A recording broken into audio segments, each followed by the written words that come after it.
مشکات شریف کی حدیث ہے، حضور صلی اللہ علیہ وسلم نے فرمایا ما منکم من احد الا ومعہ قرین من الجن وقرین من الملائکہ، تم میں سے ہر ایک کے ساتھ اللہ تعالیٰ نے دو ساتھی مقرر کیے ہیں، ایک جنات میں سے ہے اور ایک ملائکہ میں سے ہے۔ جنات والا قرین بندے کے دل میں برائی کی باتیں ڈالتا ہے، یہ گناہ کرو، یہ گناہ کرو، گناہ کی طرف متوجہ کرتا ہے۔ جو فرشتہ جو ہے وہ بندے کے دل میں ہر وقت خیر کی باتیں ڈالتا رہتا ہے، یہ نیک کام کرو، یہ اچھا کام کرو۔ اچھا، اب جب حضور نے یہ فرمایا تو صحابہ کرام نے عرض کیا وَإِيَّاكَ یا رسول اللہ، اللہ کے رسول، کیا آپ کے ساتھ بھی وہ جن موجود ہے، شیطان جو برائی کی بات دل میں ڈالتا ہے؟ حضور نے فرمایا وَإِيَّايَ، میرے ساتھ بھی ہے، وَلَكِنَّهُ أَسْلَمَ، لیکن وہ مسلمان ہو چکا ہے، فَلَا يَأْمُرُنِي إِلَّا بِخَيْرٍ، وہ میرا جو شیطان ہے نا وہ مجھے خیر کی باتیں کہتا ہے، کیونکہ وہ مسلمان ہو چکا ہے۔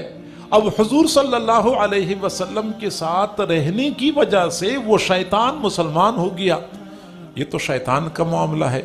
اور حضور صلی اللہ علیہ وسلم اپنے نفس کے بارے میں فرمایا کرتے تھے اللہم آت نفسی تقواہا وزکھا انت خیر من زکاہا انت ولیہا ومولاہا، اللہ میرے نفس کو تو ہی پاک کر دے، میرے نفس کو تو ہی پاک کر دے، تو ہی اس کا تزکیہ کر دے، تو اس کو تقوی کی صفت سے متصف کر دے۔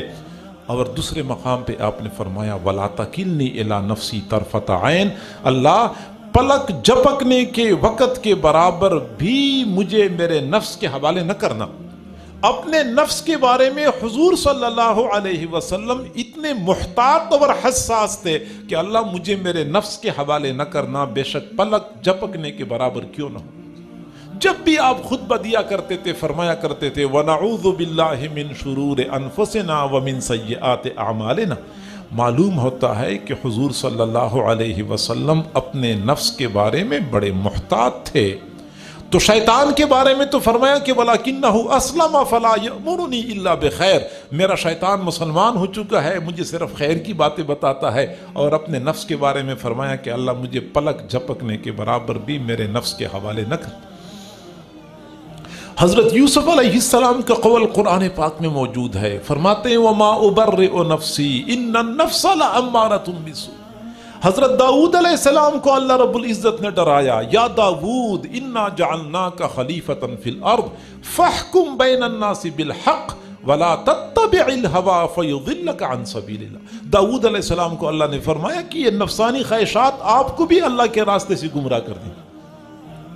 علماء کو اللہ رب العزت نے ڈرایا افرأیت من اتخذ الہہ ہواہ واضلہ اللہ علی علم، کہ آپ نے دیکھا ہے اس شخص کو جس نے اپنی خواہشات کو خدا بنایا اور اللہ نے اس کو علم کے باوجود گمراہ کر دیا۔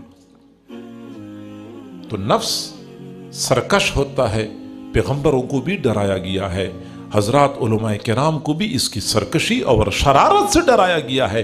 لگتا یہ ہے کہ یہ بہت خطرناک ہے۔ آج تو ہم کہتے ہیں یہ گناہ شیطان کرواتا ہے، یہ پورا فساد شیطان نے برپا کر رکھا ہے، دنیا میں جو کچھ ہو رہا ہے یہ سارے شیطان کی کرتوت ہیں۔ لیکن ذہن میں سوال تو پیدا ہوتا ہے کہ جس وقت شیطان فرشتوں کی جماعت میں تھا اور بڑا مقام اور مرتبے والا تھا، جب اللہ تعالیٰ نے فرمایا کہ تم حضرت آدم علیہ السلام کے سامنے سجدہ کر لو، تو اس نے سجدہ نہیں کیا، شیطان نے اللہ کی نافرمانی کی۔ ذہن میں سوال پیدا ہوتا ہے کہ اس وقت شیطان کو اللہ کی نافرمانی پر کس شیطان نے آمادہ کیا تھا؟